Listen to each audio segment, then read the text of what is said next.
Hi, welcome to Chris Cook for You Too. Today I'm going to do an old time treat straight out of the past, and it's called Salmon Croquettes. Now I don't know why they call it Salmon Croquettes, because it's not made with salmon. It's actually made with mackerels. But my mom used to serve this back in the day with rice if we was having it for dinner, and if we're going to do it for breakfast, she would serve it with some biscuits and some syrup. And I tell you, it was delicious because this was a very cheap meal, and you could feed a lot of people with just one can. You get like 6-7 patties out of just one can. So let's get started with the ingredients that you're going to need to make this delicious meal from back in the day. You're going to need mackerels, onion. You need 1 egg per can of mackerels, so I'm going to get another egg to add to this. You'll need some salt and some all-purpose flour along with some baking powder. Now, if you have self-rising flour, then you don't need to add this baking powder. And some people don't use it at all. But you will need it if you want a little bit of rise in your patties. If it doesn't make a difference, you can totally avoid this. So I'm going to go away, get all my onions chopped up, add these ingredients together, and we're going to fry these up. I guarantee you, if you try this old school recipe, you're going to love it. I'll be right back. Okay, I'm back, and I had to change the batteries, so I'm just going to give you a little bit of update. These cans were open. These were my mackerels, and I poured all of the liquids off of the cans, which the liquids are sitting right here, and I put the mackerels inside of the bowl, and I smashed them up because, you know, these look like whole fish steaks, and as a matter of fact, whole fish, but just small. So I just smashed them up. I took a fork and I smashed everything up. Now, I did not throw out the liquids from the can because I'm going to need some of this liquid in order to add to this to make this thick, but I don't want it to be too thick. So I'm going to go ahead and add my eggs. I have 2 eggs sitting here, so I'm going to go ahead and add them. I'm going to stir this just a minute just to break up these eggs. And then I'm going to add my onion. Now, because I'm adding onion to this, and some people even add green peppers to it, if you choose to chop up some green peppers and put it in there, you by all means go ahead and do it. I'm going to go ahead and add my chopped up onions, and I'm going to add some salt. Now, I can eyeball this, even though I have not had this in quite a while. And I mean, it's been a very long time. I can still eyeball it. I still remember it when my mom used to make it and when my grandmom used to make it. So I'm going to go ahead and stir in those ingredients.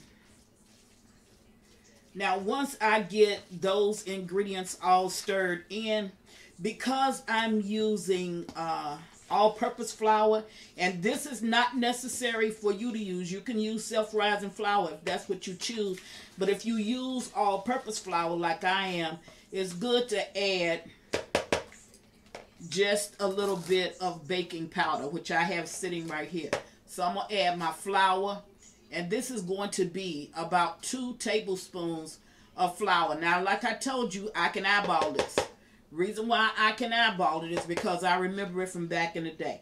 And then I'm going to add about a 1/2 teaspoon of baking powder, and that is for 2 cans. So it would be a 1/4 of a teaspoon of baking powder, plus it would be like 1½ tablespoons of flour if I was just going to do 1 can. All right, now I'm going to go ahead and stir this up, mix it well,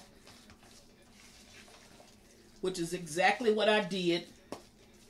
And it looks like to me that I will not need to add any of the liquids, but it's better to be safe than sorry. So that's why I had those liquids sitting over there. But I am going to add just a little bit more flour. Okay?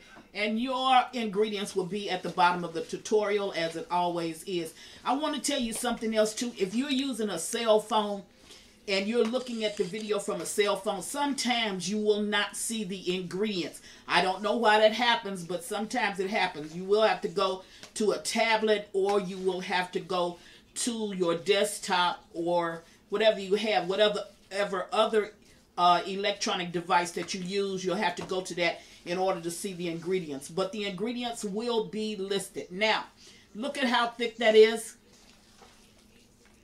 Now, I'm going to make this into a patty, and you'll see me do that when I get to the stove. But this is all ready. This is all ready for me to go ahead and fry up. So I'm going to meet you at the stove, and we're going to fry these up and get them ready. Be right back. Okay, now I'm at the stove, so I'm going to go ahead and put these down into my skillet.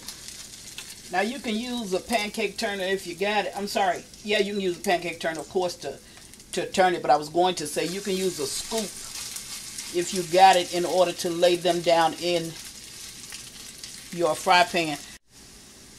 Okay, so you can just put this down in a scoop. But most of your old school cooks, they can just do it with a spoon or anything. So you're going to let that fry up. You can make them a little bit bigger if you choose to, but you're going to let that fry up. So when I get ready to flip this over on the other side, I'm going to bring you back. I wanted to say that the eggs in this and the flour is what acts as the bonding agent. So that's what's actually going to hold these patties together. So I'll be right back. Okay, now I'm going to go ahead and try to flip this. And I'm sorry, you might see this cut in the middle, and it's simply because I got a phone call, so I had to stop and take it because it was kind of like an emergency. But if you see how I'm flipping this, see how brown that is? These things are good. I'm telling you, this is an old school meal. But if you short on money, or if you don't want to cook, you know, a whole lot of stuff, give them this. I'm telling you, they will enjoy it. I did. I'm flipping these all crazy, but anyway, they're ending up like they used to. I did, and like I said, put in the comment section, just let me know if you used to eat this, or if you still do eat it. Let me know what you ate it with. I would enjoy just looking down and reading that. So I'm going to go away. You see how crispy brown it got. And like I told you, it's going to hold itself together when you use the flour and you use the eggs, because that's your bonding agent. So what I'm going to do is I'm going to finish out this, and once I get them all done, I'm going to bring you back and let you see how it looks. And tonight, this is an evening, I'm going to be serving it with some rice to my family. So I'll be with some rice. So I'll be right back. Okay, now I'm back with the Salmon croquettes, and I'm telling you, this is a very good meal, very inexpensive. Back in the day, family moms and grandmoms, they could make a meal out of nothing. This is less than $2 for a can. You're going to get about 7 patties with it. We're going to eat it tonight with our favorite side to eat this with, and there you go. We're going to have it with some rice, and we're going to have it with some butter over the rice. And I think that this is really a good way to end the day. That's what I wanted to bring you today. Something fast and something real quick, but you're truly going to enjoy it, and it brings back so many memories for me. And I think that those that have had it, it will bring back memories for you as well. And as always, I want to tell you, thank you for watching Chris Cook For You Too. Bye.